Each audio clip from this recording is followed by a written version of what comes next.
Okay, wait, guys.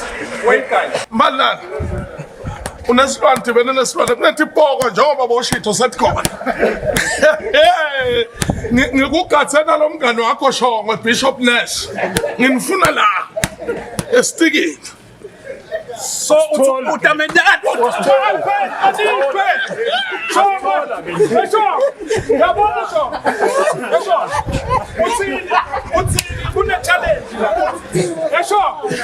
kusasa mejavi uyawushiya lo mhlaba kusasa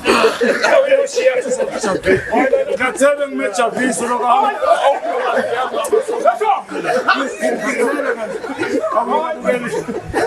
bathanda